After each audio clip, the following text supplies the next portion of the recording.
Oh my God, this is so great to see so many fabulous faces. I want to attack you all. I loved coming on and hearing Kay talk at the end there. First of all, Kay, I love you. I miss you. We were pretty good about checking in with each other, and we've kind of slacked off in the last like 2 months, but we were frequently checking in with each other, and we've had some really long, amazing, fabulous talks, and that needs to happen again because you're one of my favorite people to talk to, and you look amazing too, by the way. So you can unmute yourself and say hi too. That's okay. You want me to unmute myself so I can tell you that you also look amazing, and I miss you too. I have a beard now. I haven't had a beard. Beard's new to me. So I mean, it's not new to me. I've had one so many times in my life, but this is my COVID beard. So, it's one of those things where I let it go for like 2 or 3 days, and then Mia's like, "I really like it," and I was like, "Okay, it's staying." Anyways, so hi Tammy. Hey. How are you? I'm doing well, thank you. Here, I'll even turn my video on. Here we go. That'd be great. So I wanted to say thank you for inviting me to do this for Capital Swing Dance Convention.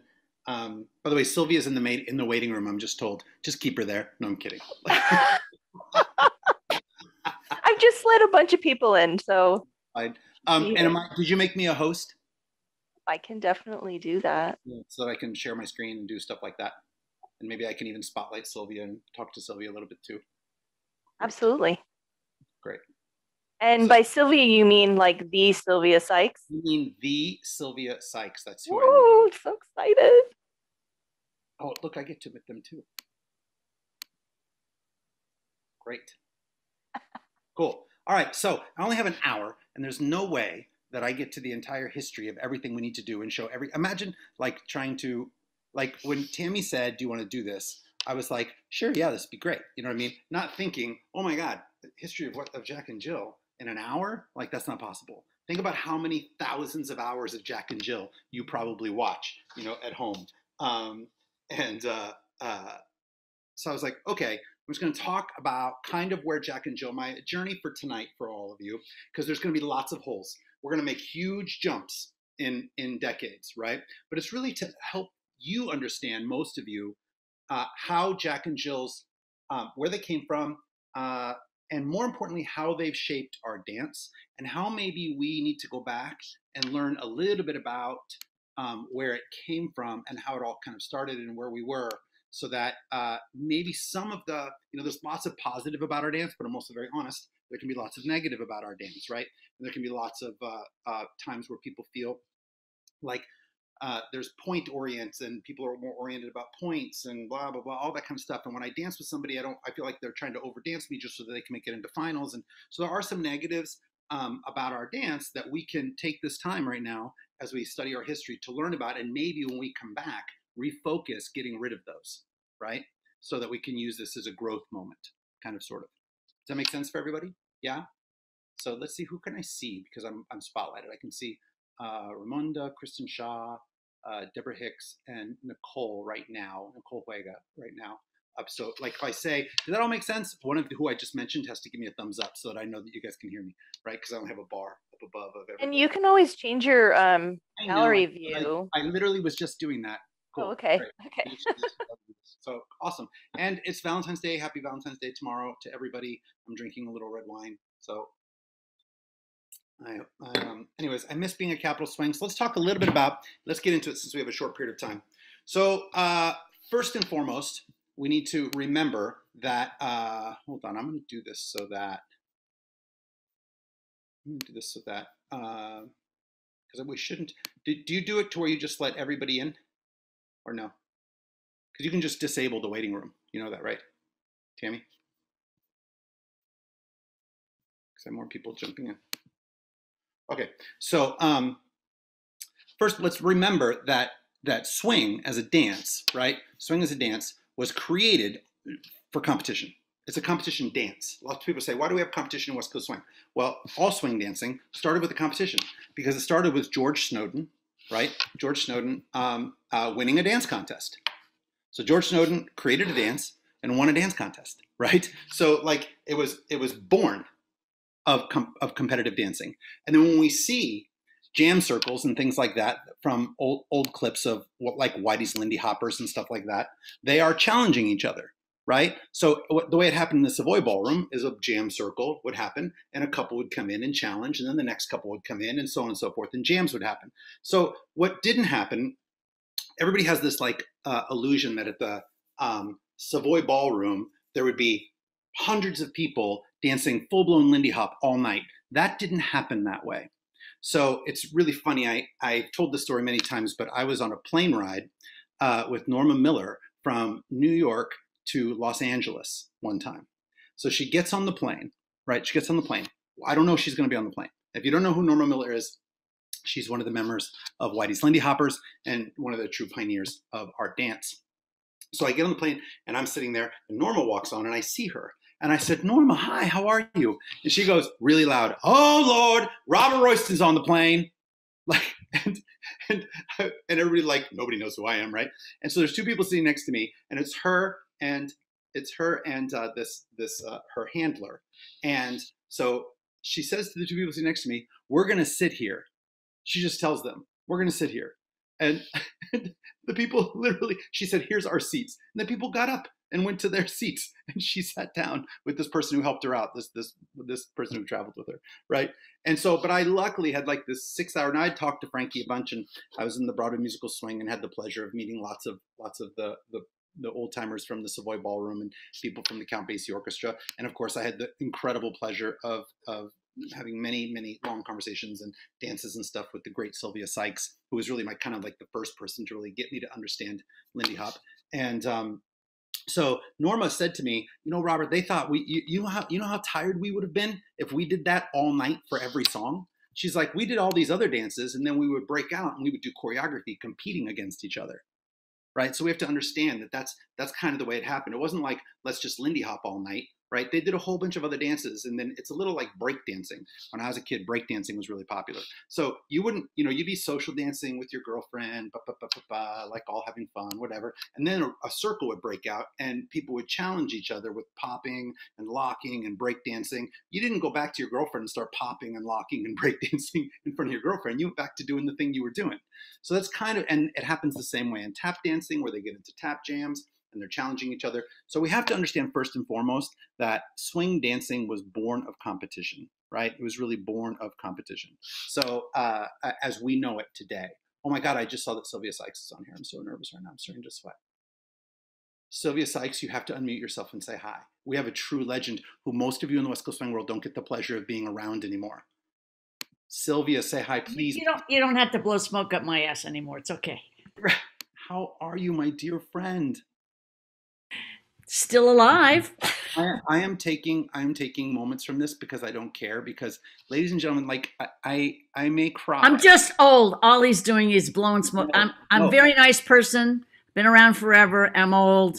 I may mute you if you keep removing my compliments. But so Sylvia is a true legend of our dance sport and was incredibly impactful in my career coming up. Like I met Sylvia when I was it was in 19 and we but I was like just a punk ass swing dancer, you know, 21 years old, and Sylvia was one of the people that really kind of was like, come here, let me show you this and let me show you that, and I would dance with her, and she was always so great and would always dance with me and make me feel like I knew what I was doing. So, and we just had lots of really great experiences over the years, didn't we, Sylvia? Good times. Had a lot of fun. We did have a lot of fun. So I'm so glad you're here. I spotlighted you for just a second so people could say hi to you. So do me a favor, feel free. If I say anything wrong, you can jump right in. And yes, sir. Say, I'm just here to listen because I've been out of the West Coast community for more than a decade now. So I'm just kind of checking in to see what y'all are doing. Lots of West Coast swing dancers don't know who you are, but you are legendary. We used to say Sylvia was the bar. We used to say, if you can't lead Sylvia through it, it is not leadable. That's true. Me, Ramiro, Mario, Robert Cordova, that was the bar. Kenny used to say it, if you cannot lead Sylvia through it, it is not leadable, because she is the world's greatest follow. We used to say that all the time. And you know I'm not kidding, because we used to say it to you all the time. If you can't lead Sylvia through it, it's not leadable. Like that was the bar. So anyways, I'm going to remove your spotlight from you for right now, Sylvia, and let you just chill. But I love you and thank you for popping in. Okay, so first and foremost, West Coast swing born of Lindy Hop born of competitive dancing. So just so we're all a little aware, because I do this in my history class, I do want to show you a little clip. Hi, Tom Berderna. I want to show you a little clip of Whitey's Lindy Hoppers. So just so you can see kind of how it looks like they're competing, right? Great. So because we only have an hour, I'm not going to go through that whole thing, but that's from Hot Chocolate. And what you really get to see is what kind of used to play out in the jam at the Savoy Ballroom, right? Like one couple at a time, trying to outdo the other couple. Okay, so now because of time, we're going to kind of fast forward a little bit, right? So we have jams, we have this, but so the thing that Norma also said to me is, Robert, we were doing choreography. Like it was choreography. You know what I mean? We weren't lead following that stuff, right? It was choreography when we were in our jams, which was interesting for me because it really started to undo, even in my mind, this perception I had of the Savoy Ballroom and what took place during that time. She said, I'm not saying there wasn't some lead follow that happened here and there, but we were jamming. We worked our steps out. We worked the steps out and then did the steps. If everyone takes their video off the video, we'll actually play better. I don't understand all of that, but okay. If everyone will take their video off, the video that you share will actually show better. Oh, I see. If everybody gets rid of their camera, correct. When I play a video. Okay, so you don't have to do it right now. Let me talk to you, and I'll tell you when to do that. Okay. So, anyways, so now what happens is there comes a point in time where people are dancing, and people are dancing with their partners, and then there's these jams happening, and people are doing the jams. So people go to dances, they dance with their partners, and then jams happen.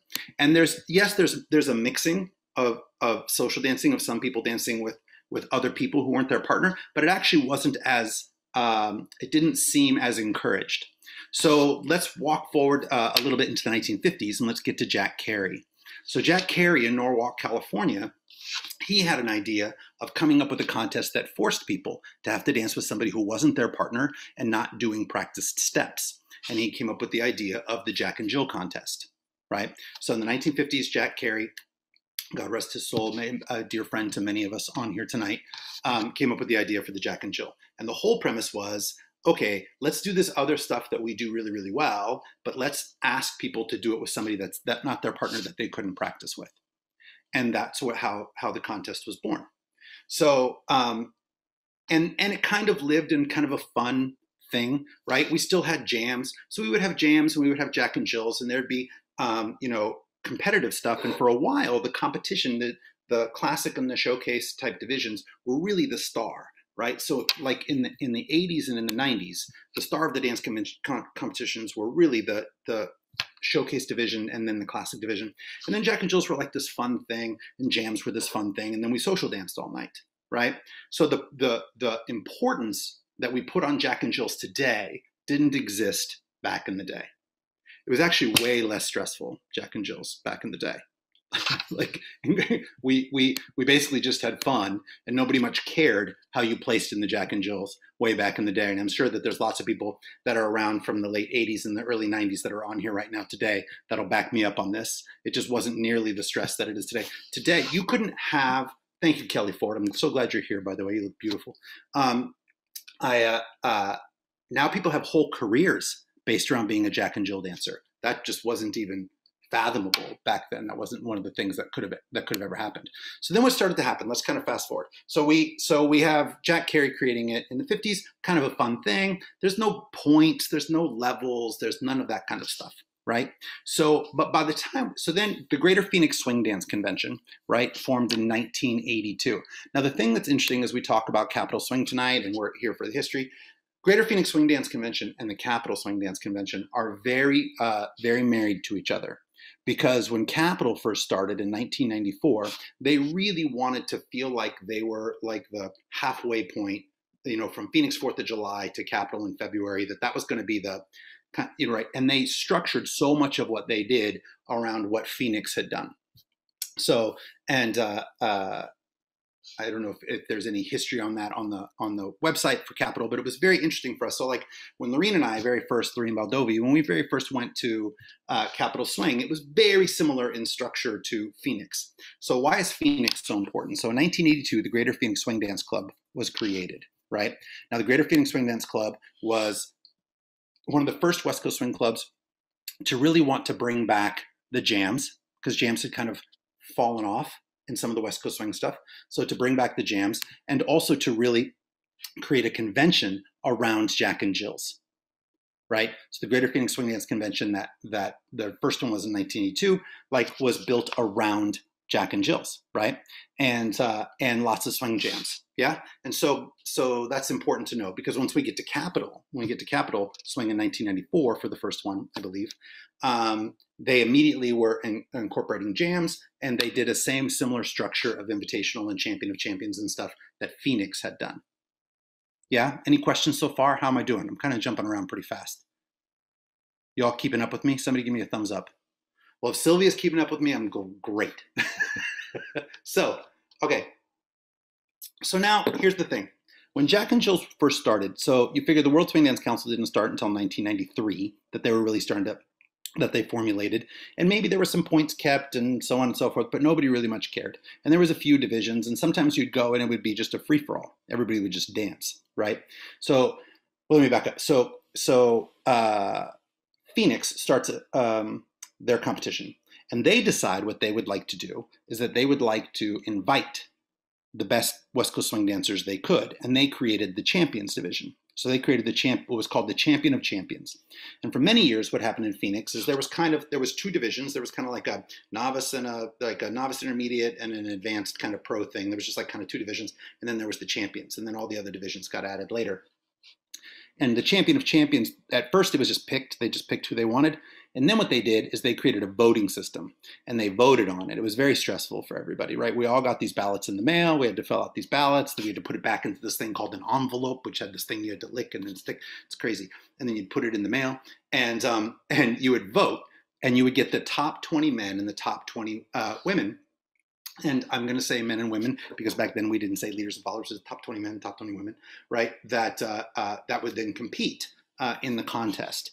And if you made it to the list, it was a huge deal. Even if you didn't make finals, it was a huge deal just to make the list at Phoenix. So Phoenix really kind of started what became the Champions division that we know today, right? So they started the Champions of Champions. So that would happen. And now what's interesting about that too, that's different then than it is now, is my first Phoenix, I remember, and the Phoenixes before that, the champions would actually have to dance a prelims on Saturday and then make finals to dance on Sunday. And so, like, you were invited to compete. That doesn't mean you were invited to final. You weren't invited to place. Does that make sense? And to get on a little bit of a soapbox, that changed in the 2000s with champions saying, well, if you invited me to compete, there shouldn't be a prelims. And I would always say, you wimps, you like, you were invited to compete. That's different, right? You're invited to compete. So like by 2001, 2002, the whole like prelims and champions contests had gone away. They've come back now because the champions division's grown so much. But there was a time when invitationals happened, when there was prelims and finals, then the prelims went away, everybody made finals, the champions division got huge, and now prelims are back, thank God. Okay, so I'm jumping all over the place. So now we have that going on. We have Phoenix going on in 1982. And actually, check this out. I have a clip of a jam, because we're going to show a couple of jams too, because they are important to Jack and Jill's, because it's one of the places where we kind of honed our skills for Jack and Jill's as well as in the jam. Lots of times jams is where you would try your new move or your best move. And lots of times what would happen is we would see people that would copy. Let me see, where am I going? Capital, is this it? No. No. I know I have it. Oh, I think this is it right here. Okay, no. I had it all there. All right, great. So check this out. So you can turn off your camera and this might feed a little bit better. There's Ramiro Gonzalez. I think that's Ramiro. Yeah.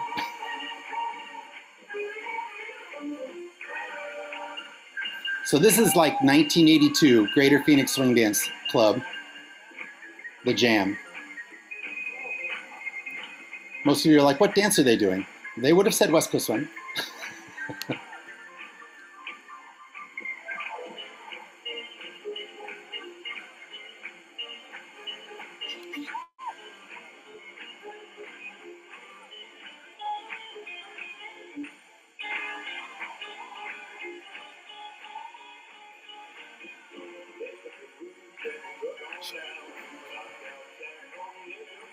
All right.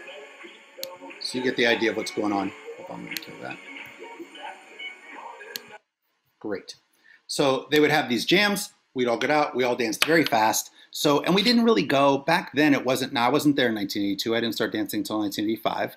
But even by the time I was dancing, 85, 86, 87, and into the swing world, by the time we get into the early 90s, like, yeah, you danced West Coast Swing and Lindy Hop and all that stuff, but a jam would happen and you just felt like you were swing dancing. You were just swinging, like you were just swing dancing in the middle, whatever it was. It was like this hybrid of West Coast Swing and Lindy Hop and Shag or St. Louis Shag. We didn't care. You just got out and you danced to the music. That's what you did. You didn't go like, this is only West Coast Swing and it has to be 110 beats a minute and it needs to be lyrical so I can move my arms. Like none of that needed to happen. It's like whatever the DJ played, we just got out there and danced. Now, what's interesting is Strictly Swings and Just Dances hadn't really happened yet. So, what's Strictly Swings and the Strictly Swings as we know it and the Just Dances as we know it didn't really formulate for a while. So we had Classic and Showcase, Jack and Jill's. But then what was our version of Strictly Swing? It was actually these jams, because that's where you'd get out with your partner and you would do like your coolest, slickest moves. So then we started to, I think it was 92 or 93, we started to have a contest called Just Dance. And then Just Dance turned into Street Swing and Street Swing turned into Strictly Swing. Right, cool, so that all happened too, which started to put more emphasis on the Jack and Jills as well. By 1993, we realized that there's lots of levels going on. Lots of like, there's a huge, gap in the novice, right? There's a huge gap in advanced. Like you would have somebody in novice who was teaching dance, right? And it was like, so you have this stone cold beginner and then you have somebody teaching dance and people went like, well, that doesn't work. So by 1983, the World Swing Dance Council was formulated and they created levels. And they created levels and they said, you have to earn a certain amount of points and you got to get into the points so that everything can kind of be leveled, which was great. It is great that that happened. So so there was levels going on. I feel like I'm talking so much and I'm not getting any, I'm not giving you guys any chance for questions, but I only have a short period of time. So levels started to happen. Once levels started to happen, things started to change in the dance a little bit though. One of the things that started to change in the dance is that people started to seek out people that they were going to dance with that were at their level. So if I was an advanced, lots of times I would only seek other advanced dancers to dance with socially because I might get them in a Jack and Jill. So that kind of started to become a little bit of a problem, right, for us. But one of the things that was still going on very, very for good reason in our dance is we were still judged as a couple in Jack and Jill's and Strictly Swings. So in 1992, 1993, 1994, when you danced, I remember being in the advanced division at the first Capitol, and you had to dance 4 times in the prelims, and you were judged as a couple all 4 times. So being judged as a couple is super important for us to understand. In my history of Jack and Jill and in my history of West Coast Swing, I talk a lot about this, that the dance changed when this rule changed. The dance changed forever, sadly, when this rule changed. So I don't know if anybody on here remembers that there used to be boxes at Capitol and you used to have to dance in the box. So there was 4 boxes. They would do these big 4 rectangles, right, in the middle of the dance floor with tape. And so you'd get your partner and you would dance in the box, right? And then they would stop and the leaders would go to the next box. The followers stayed in their box and the leader would go to the next box and then you would dance with the leader and you did that with the follow and you did that 4 times, right? And you were judged as a couple each time that happened. They definitely had the boxes at Phoenix too. Remember, lots of what Capitol did was based on what happened in Phoenix. I probably should have said the boxes existed in Phoenix too. Who said that? Yeah, Tom. So so those boxes occurred, and the boxes didn't happen. The taped off boxes didn't happen in every event, but I remember going to like the first VSO, and we had to dance in sections with the partner and then rotate. The other thing they did at lots of events is they leveled it to where it was the same number as leaders as it was the same number of followers. So like the very first Capitol that Lorene and I went to, Lorene was entered into a lottery because there was more followers than leaders, and her name didn't get drawn. So she didn't get to dance the first Capitol that we went to because her name didn't get drawn because there was more leaders than there was followers, and they made it in the preliminary round, they made it equal, right? So, but what happens with that? Lots of people don't dance, right? As the dance grew, and all of a sudden we have, 50 follows and 30 leaders, are we really going to tell 20 follows that they don't get to dance? Like, so then people would start to say, well, I'm not going to go to these dance competitions because if I go to these dance competitions and my name doesn't get drawn, I don't get to dance. Why am I spending my money? So then event directors went, oh, we should just, I know what we'll do. We'll just let everybody dance. We'll run multiple heats and we'll have the guys dance twice, like, or 3 times, whatever. And we'll do it that way. So, but what's interesting is that we were still judged as a couple, and it made it very difficult for us as judges. So we would still judge it. We'd still judge as a couple, but sometimes you're judging one guy, 6 times, and another guy is only getting judged 3 times, right? As a couple, and you have to get in. You kind of get in as a couple, right? Because you're judged as a couple. So why is that important? Somebody tell me why it's important. What would be the benefit of being judged as a couple? Can somebody tell me? Can somebody unmute yourself and tell me? It forced people to dance together and not just for themselves. Right. Who is that speaking? Tom. Tom Paderna. Oh my God, Tom Paderna. If it wasn't for Tom Paderna, like he held my hand through my first advanced final ever. It's true. We sat next to each other as we sat up at Capitol. But right, it forced you, like you couldn't get a bad follow or a bad lead and go, well, I just have to dance my dance and I'll get in. Think about that for a second. You had to, as a leader or as a follower, figure out how to dance your partner up. Right? You had to figure a way to dance your partner up. And this is huge. Yeah? So, because the intention was never, well, I'm the only one being watched. It's prelims and the judges are just judging me. So only I have to look good. So if I do my stuff right, I get in. Right? Also, you wouldn't get that person and go like, oh, this person's so bad, but that's fine. I'm going to get 2 more people. You'd have to go like, okay, this is, I got to make lemonade out of lemons. Whatever's going on here, I have to make work if I want to make finals. But where it became the mathematical problem there, right? So if I have 50 women and 20 guys, right, or 30 guys, there's a mathematical problem when it comes to finals, isn't there? Right? I could have one leader making finals with 2 different follows, sometimes 3 different follows, right? So like all of a sudden finals got really weird and confusing and the cutoffs had to become like, oh, how do we do this? And even for a while, I remember going to a few events. I'm not going to name some of these events, but going to a few events where they were like, okay, if somebody finals with 3 different partners, we only take their highest scoring final and put them in. But that's not fair to the follows, is it? Because what if their second highest scoring was higher than the other people? So everybody went, you know what? We have to start to judge as individuals. So as we get into the mid 90s, we start to say in Jack and Jill's, okay, we're going to judge you as individuals. So because we want everybody to be able to dance, otherwise people aren't going to come, the dance isn't going to grow. And the mathematical problem of leveling off the divisions is a huge issue, right? So it's just easier, we can get leveled finals, right? If we just judge you as an individual, right? So there's a couple problems there, right? One, people stopped having to worry about dancing their partner up. Think about that, right? You didn't have to dance your partner up. 2, because the weights were the points were equal straight across the board, leaders progressed in points way faster than followers did. So like I don't know what the fix is, to be honest with you. I do feel like there should have been a little bit more weightiness to the points, right? So that could have slowed some of the leaders from progressing so rapidly, right? Because so what we would end up having is leaders who rip through novice, intermediate, and into advanced, having missed a lot of skill learning along the way, and follows who have had to fight tooth and nail because of the size of the divisions to get to advanced, that are now like, what is going on? Can anybody relate to anything I'm saying right now? Anybody? Anybody? Anybody want to comment? Any of the champions on here? You don't have to be anybody. It doesn't have to be a champion. It's Kelly Lynn. Hi, Kelly. Yeah, I mean, I remember when Jack and Jill's and events used to be so much fun, and it really was about the love of the dance, the joy of the dance. Jack and Jill's were, the luck of the draw, and it was exciting to see what you could create. It was, and when it worked, it was so magical. Right, I would get lucky and draw you. So it was, and part of it was, and I just spotlighted you, Kelly, just because we're talking. So yeah. Part of the joy of it was that you had to figure your partner out. Yes. There was no, this is a mulligan. Like, I don't have to deal with this person. I don't have to deal with this, like, because I'm going to get into finals with or without this person.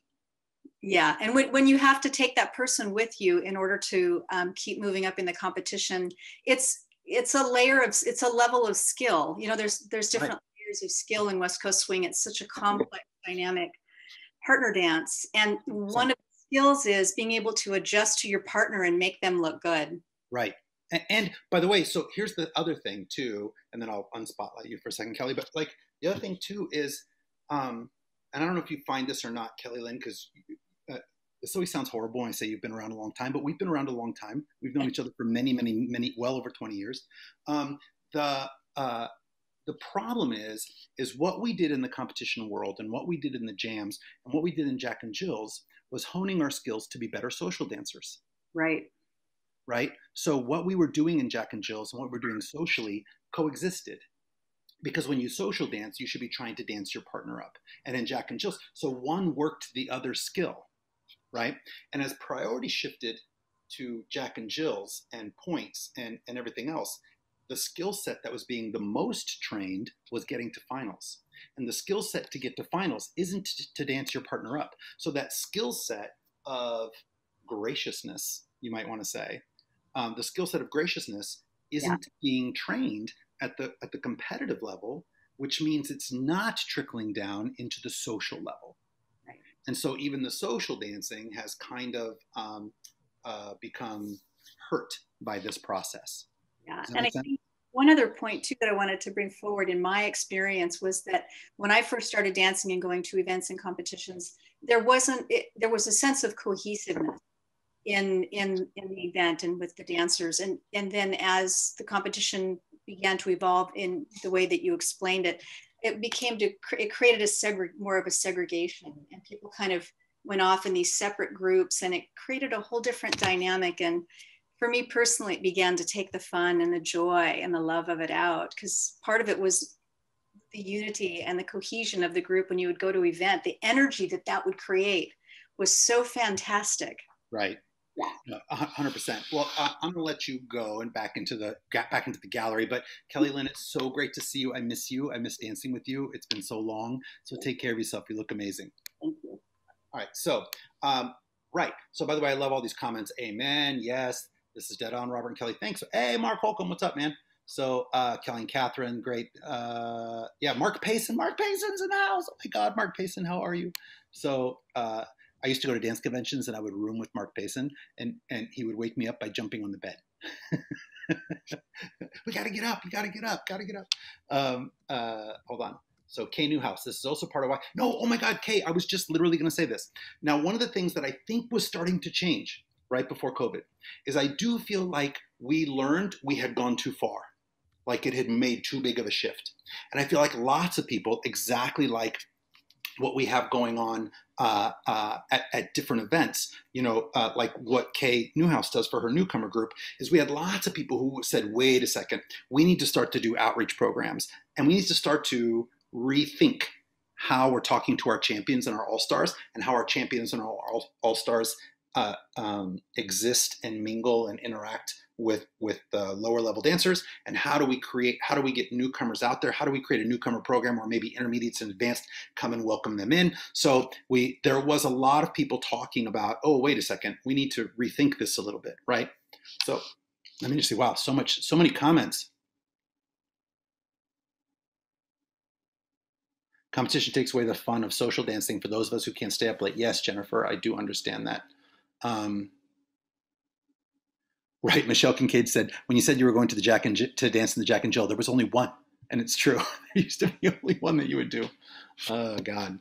All right, great, perfect. So now, by the way, I do have videos, but we keep talking so much. So I would love to show you. I'm going to show you a video of Phoenix. Now I don't have some of the older stuff, but I did want to show you a video of Phoenix, and I wanted to show you Marianne Nunez and Atlas Griffith, right? Just so you can see a little bit of the Greater Phoenix Swing Dance convention stuff. So let me find it. Okay, I'm going to stop for a second because I want to talk a little bit about that too, as we talk about the history of West Coast Swing. By the way, love Atlas and Marianne winning Phoenix back in the day. So, and actually, while we're at it, I'm going to show real fast, and then I'm going to talk. I want to show you all 1996 Capitol Swing. So this is 1996 Capitol Swing. I prepped this not knowing that she was going to be on here today. Okay. A whole bunch of ladies right now are like, who is he talking about? So this is Phil Trout and Sylvia Sykes.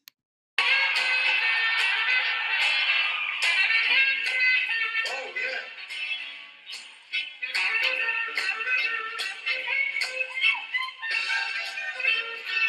Well, that's right. Yeah. You heard what I said. If I had to live with you, you know I'd rather be dead. That's right. Oh, that's right. Oh, yeah. Well, maybe one of these days, I'll find someone that's right. That's right. You know you've been wrong. Oh, yeah. So in another hundred where you belong. That's right. That's right. All right. Cool. Give it up for Sylvia. Sylvia and Phil. That was horrible, but thank you. So no, you're amazing, Sylvia. So smooth. Your feet are so brilliant. On one of my Sunday Sciences on my website, I did an analyzation of you and Romero and just talking about your footwork and how many beats, how many steps and strikes and movements you can put in between two beats is amazing. So, okay. So one of the things that I wanted you guys to think about as you watched all of that, or not to think about as you watched, but think back to, is also back in the day, one of the things that was different was the focus on musicality relative to the focus on the dance itself. So what started, bless you. So what started to happen, some of you might have just heard me sneeze. So what used to happen is we would dance the dance, lots of walk, walk, triple, triple, lots of 6 counts, lots of 8 counts, and where we could pepper in musicality, we did. So where we could, we did. Does that make sense? It was the primary focus wasn't the hook. You know, that big moment that would make a crowd go crazy. That wasn't the primary focus. So we did the dance. So when you watch like Marianne and Atlas, there was no moment of we're going to do this big hook, this big moment. We had some of them for sure, but they kind of organically happened. And then what started to happen though is as musicality started to become a little bit more important, especially as we get into the 90s, right? Into the mid to late 90s, musicality starts to become more and more important. By the time we get into the 2000s, it's super, super important. And so now what started to happen is the dance itself, the foundational stuff of the dance started to take a back seat to the seeking of the moment and the musicality and everything else, which is where we have lots of people in Jack and Jill's and novice and intermediate and advanced trying to find all that musical stuff without having really solidified the foundation of the dance. And why? Because they would look at what the champions were doing. So when I grew up, the champions were dancing swing with seasoned or peppered in musicality. They weren't being hyper musical, right, to that song specific with just peppering in West Coast swing. Do you all get the difference in that? As you think back to what you just saw, could you see the difference in that? Watching like Atlas and Marianne just swing? Nobody wants to comment? Nobody wants to shake their head? Maybe? Thumbs up? Totally. Yes. All contests with tricks. Right. So, but here's the thing, like it's not the dancer's fault, right? It's always this, I don't ever blame the dancers. I usually blame the system, right? So the system feeds the dancers what the system feeds the dancers what they believe they need to succeed. Does that make sense? So if they're watching the champions succeed doing this, well, then they need to do it as well. Right? So again, just like once we started judging as individuals, right, it started to take our dance to a place where you weren't perfecting the skill of how to dance somebody up, how to graciously dance somebody up. Also, once musicality became the primary source of winning an event at the champions level, people at the lower levels started to only focus on how they could do that stuff, right? And so the focus on taking the time and energy to really focus on the dance started to slowly slip away as well. And so somewhere along the way, we started to lose the heart of the dance. Now, I do feel like, once again, I felt like in 2018 and 19, there was a real shift of people wanting to come back to it. I felt there was a real shift of people wanting to dance to blues music and jazz music. I felt like there was a real shift. Like I really felt like we were on our way back to a happier medium where all of the pluses of learning how to dance your own individual dance well, and the pluses of learning how to dance musicality that we had kind of taken too far, right? We were starting to go, okay, we're going to leave those there, and we're going to try to help the other stuff catch up. Gracious dancing, better basics, better understanding of swing. Like, we're going to try to help those catch up. So I do feel like we were on the road kind of to recovery of some of the oversteering we did early on. All right, I got lots of stuff going on here.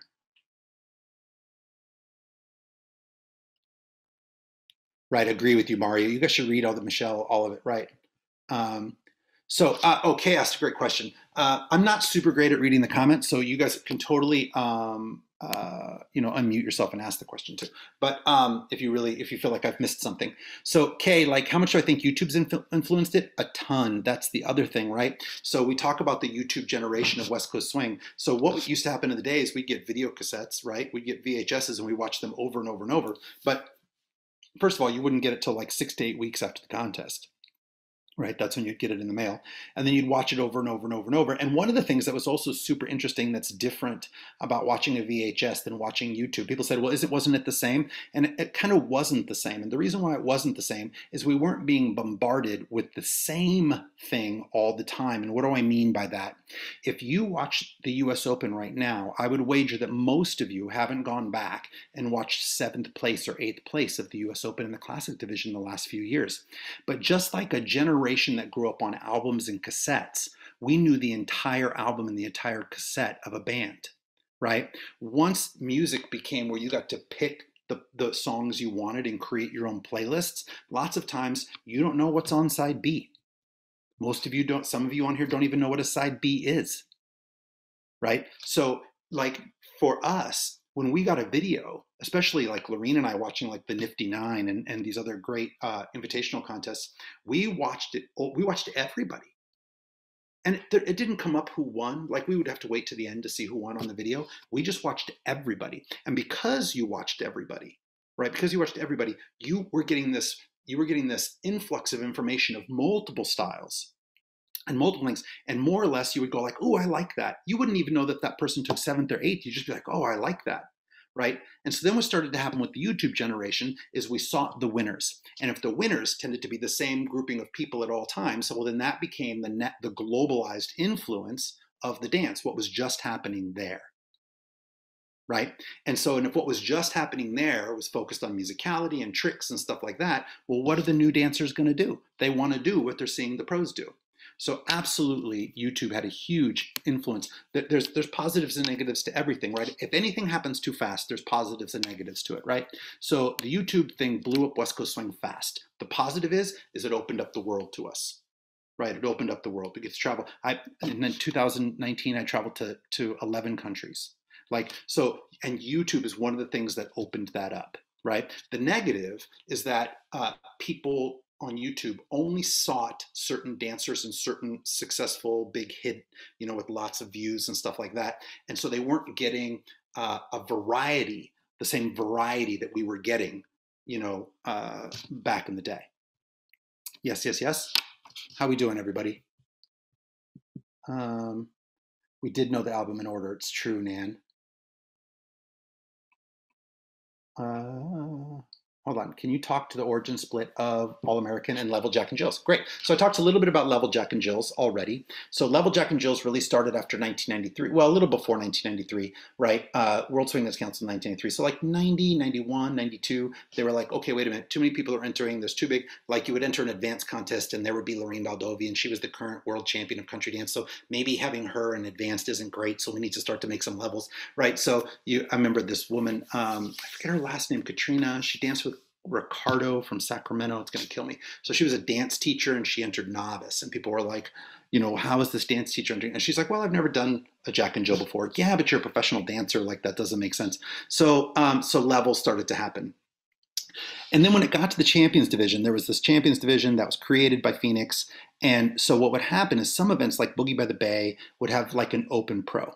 So there was an open pro division. Competitions like Phoenix had an invitational. So there was invitational, and then there was like pro, right? So champions didn't really start. I think 2003 is when they started tracking points for the champions division. I could be wrong on that one. I'm pretty good on my dates, but so somewhere in the 2000s, they started tracking points for the champions division for WSDC because it wasn't a division. There was invitational, and then there was, but here's the deal. As the dance started to grow and more professionals started to come about, what happened, right? Not everybody got invited. Oh boy, it got bad. I don't know if anybody on here remembers what it was like, but people would get offended if they weren't invited, right? I mean, and there's some event directors on here that will tell you flat out that if one partner got invited and their partner didn't get invited, boy, they heard it, didn't they? Right? So, because they'd come and go like, I'm in and my partner's not in and da-da-da-da-da-da-da. So it was like, wow, invitationals started to become a huge headache for event directors, right? So, and Boogie by the Bay kind of went like, we're not going to deal with that. We're just going to have an open pro. And if you think you're a professional, go ahead, right? And when Swing Diego first started, Earl Pingle and Parker Dearborn had the exact same idea. We're not even going to play with the whole invitational thing. If you think you're good enough, go. Right. So, but there was like, okay, there's a problem to that. What are we going to do? People still liked the invitational. So then what Capital Swing did is Capital Swing said, I know, we're going to put an in-between division. So we have the advanced division because let's say you get invited into, you're in the invitational. Let's say you're a US Open partnership. I'm just pointing this out. You're a top 5 US Open partnership in classic division. And one of you makes the invitational list and the other one doesn't get invited. Right? So where's that top 5 US Open person going to go? Down to advanced? Probably not. Right? And if they do, the advanced dancers are going to be pissed off. So what are we going to do? So Capital Swing came up with the idea of creating the All-Star division. And they played with a whole bunch of names, talking about a whole bunch of names of what they wanted to do, but they created the All-Star division, right? And the All-Star division was supposed to be a place to go if you were good enough to be in the invitational but hadn't been invited, and better than you and too good to be dancing in advanced. Does that make sense, everybody? That was what the All-Star division was originally supposed to be. It was supposed to be a place to go when you weren't invited for the invitational, but you were way too good to dance in advanced. So we were trying to give these dancers coming up a place until they kind of earned their seat at the big kids table. Right? Using a little holiday reference there. So, but then of course, as points became important and we started to go, okay, but wait, so are people going to point into All-Star? Or is it just like if they don't get invited, they get to go into All-Star? Like, what's the deal? So the first kind of generation of All-Stars got to just kind of say they were All-Stars, right? Because they weren't invited, and so they just got to go like, well, I'm an All-Star because I'm better than advanced and I have a bunch of points in advanced and I'm not being invited, so I'm an All-Star, right? So then they were like, okay, well, we'll point you into All-Star. So then they started to give you points into All-Star, right? And for a long time, there was no points into champion at all. Like the only way to get to champion was to prick your finger and you have a little blood. And there's the ceremony we do at midnight in a dark place. And you have to put your blood on the other person's blood. And you have to. I think last year was the first year they were able to point in, or 2020 was going to be. Right. 2020 was going to be. Otherwise, it was a secret. It was, the Cosa Nostra. And then they caused a pandemic. Coincidence? So we were going to open it up to let people point into champions, and the champions went, maybe we should cause a pandemic because we don't want these all-stars pointing their way into champions. So no, I'm all for it. I'm kind of like, come one, come all. Like if you think you belong in champions, come on, let's go. Just have a prelims and a finals, right? Just give us a prelims and a finals. I feel like people like John Lindo, myself, I know I've spoken to like Ben Morris that are kind of like, come one, come all. So, oh, wait a second. John Lindo's on here. John Lindo, how long have you been here? The entire time. How are you, my friend? I'm good, Robert. One of the greatest Jack and Jill dancers of all time. Give it up for Mr. John Lindo. So, John, when you first came in and we're doing Jack and Jill's, right? So, can you give me a little bit of how you think it's changed? Jack and Jill's have changed from when you started, probably in the late '90s, to where you are now. Yeah, I mean, when I started in my Jack and Jill's, you had you went from novice to intermediate and advanced, and then when you got to advanced, there was no other category because All Stars was not created yet. So how I got into the invitation was, at an event, Annie Hirsch came up to me, all 5 foot of her, and stood up to me like she was my mother and pointed her finger and said, "You're not dancing in advance at this division. You're going to dance invitation." And I was like, yeah, I'll crap my pants and I'm going to back out because I'm not dancing against those guys. And so that's how you got into the invitation, or you got invited into the Phoenix. But NADC, Bill Cameron's event, was the first event that I got moved up because Annie just moved you up if she felt like you belonged there until they introduced the All-Star, and then you got points and then the champions. Right. I used to joke, and I'm sure Kelly and Michelle and other people on here will say, I used to joke that how do you get to champions? You have to become a made man, right? Just like the joke I made about the mob. So you had to walk up and kiss Kenny's ring finger and make sure that you talked to Annie and make sure you talked to Jack and make sure everybody saw you and did all of that stuff. And if you became a made person, then they asked you to go up into the champions division. And or if you placed top 5 in Showcase or Classic at the US Open. If you place top 5 Showcase or Classic at the US Open, usually that also pushed you up. Yeah, into the champions division. Awesome. Cool. Give it up for Mr. John Lindo. Yay. And Robert, I will say one thing, not that Annie, Annie didn't do anything wrong, just that she had a lot of other advanced leaders going up to Annie and saying, he's got to get out, right? Of course. The thing is, so I've been winning like several Jack and Jills in a row in advance. And some of the John, nobody thinks Annie, I don't think that Annie, nobody thinks Annie made a bad call. I don't know about that.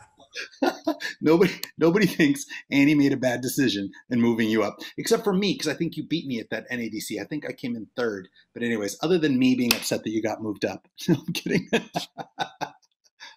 No, and for the record, most of the time, because they were all dancers, the people that were being invited up and being moved up by the powers that be all belonged up there. Like they needed to get out. They needed to get out of the division, right? Out of advance, because it just wasn't fair. So the other thing that used to happen at dance events like Capitol is that they would spotlight even like advanced, which I know some events spotlight everything now. And back then that was done, and then it kind of went away, and now it's done again. My first advanced final was Capitol. Capitol was my first advanced final and was also my very first invitational contest. Now, actually, I think I have, because I'm just going to be a little selfish here. I think I have, because it's kind of fun. Let me see. Do I? Thought I did. Maybe I didn't. Oh, I don't. I had me and my first Capitol prepped to do. I think I moved it to something else because it was me with Amber Cross. And Amber Cross and I, she was so good to me. My prelims round was Kelly Casanova. So my prelims round, my very first champions was Kelly Casanova, and my finals was Amber Cross. So anyways, my first advanced final, I'm sitting up there, and I'd never done it before, and I'm wearing blue jeans and cowboy boots. Blue jeans and cowboy boots. And I was like, I made finals. And this guy, I won't say his name. None of you would know who he is, but I'll say his name. He leans over, and just like today, where you kind of all know who the finalists are in your division, right? It was my first advanced final, and like nobody knew who I was. I was this country dance guy. And this guy leans over, and I'm sitting next to Tom Paderna and Michael Corbett, right? Michael Colburn, right? So, and this guy leans over and he goes, "Who are you?" And now Tom Paderna, who's my friend, who's sitting next to me, who's on here tonight, turns and goes, "Yeah, who are you?" And I went, what? And then Michael, who was taking private lessons from me, said, "What are you doing up here? Why are you here?" To egg this guy on. So he spends the next, while somebody's dancing the next song, saying, "I don't belong there." He's like, "You don't belong here. We don't know who you are," blah, blah, blah, blah, blah. Does this whole thing. And meanwhile, Tom's egging him on. Anyways. That's my Capitol Tom Paterna story, and I beat Tom and Michael both in that contest. So there you go. So quickly. So by the way, even back in 1995, look at how not focused we were on trying to hit every little piece of music. Like we were just swing dancing, a lot of swing dancing going on, right? So it wasn't really until 99, 2000 that the strength of musicality started to take over the dance. Okay, so where are we going here? So we start Whitey's Lindy Hoppers, swing jams. Those are the big things. Right? Once swing jams are happening, people are doing swing jams and people are social dancing with their partners. But by the 50s, not a lot of people dancing with each other. Jack Carey comes up with an idea. He creates a dance contest right? Where you don't get to dance with your partner and you don't get to practice your moves. And he calls it the Jack and Jill. And for a long time, it's this fun thing that starts to really snowball. It starts to get bigger and bigger and bigger and bigger, and starts to get so big by 1993. Oh, well, 1982, Phoenix goes, let's make a convention about this. So they make a convention, and let's put some pros up here, and we'll call them champions. So that's a big thing. So from 1950 to then 1982, that happens. So then we have Jack and Jill's, we have the Nifty Nine, and we have all these other invitational contests that are going on all along that entire time, but still usually just 1 to 2 divisions and kind of a secondary thing that was happening at the dance convention, right? But it starts to grow because now here becomes a competition that people can do, that they don't need a partner and costumes and coaching and all that other kind of stuff, right? So it starts to grow and grow and grow so much that by 1993, the World Swing Dance Council needs to be formed by Skippy Blair and Annie Hirsch, and they start to point things and they start to level things, right? And things start to really grow. Now it starts to grow and grow and grow. By the time we get to 1996, 96, 97, into 98, it's like so big and it's such a different way. We go, oh, we should really start judging people as individuals. So by the time we get to the late 90s, 99, 2000, people are being judged as individuals now, no longer together, right? So, and then the YouTube generation really takes off. The YouTube generation takes off. And from the YouTube generation, we also start to move our focus away from primarily the dance with peppered in musicality to musicality being the primary thing while peppering in the dance, right? And along the way, we kind of lost the art of leveling your dance partner up, right? So, and by 2018, 2017, 2018, one of the big changes that goes on? One of the things that starts to happen is we start to have Jack and Jill Pro-Ams. That was big. I think that was a good thing, starting to have Jack and Jill Pro-Ams where you had pros dancing with AMs that weren't their students, right? Jack and Jill Pro-Ams. So that was kind of a different experience, yeah? And there were also like All-Americans started. And I feel like the All-Americans were one of the things that as the All-Americans started to happen in the 2000s, there was a little bit of, oh, wait a minute, let's go back to where we put everybody together again, right? So that different levels grab each other, right? And see if we can start to get people to once again start to figure out how to level up. I want to point out, by the time we did history, we started to do history of swing classes in 2017, 2018, and people started to understand how we'd overcorrected one way and started to correct back the other way. And so I look forward to, as we head back to the West Coast swing world from COVID, us learning through these experiences, things like the We Love the Open weekend and some of the old videos that we've seen, learning through experiences that we come back from a place of understanding that Jack and Jill is important to us, very important to us, but it isn't the heart of our dance, right? Just one part of it. Cool. So I hope it's helpful, and I hope it was a little bit instructional for all of you, and if nothing else, entertaining.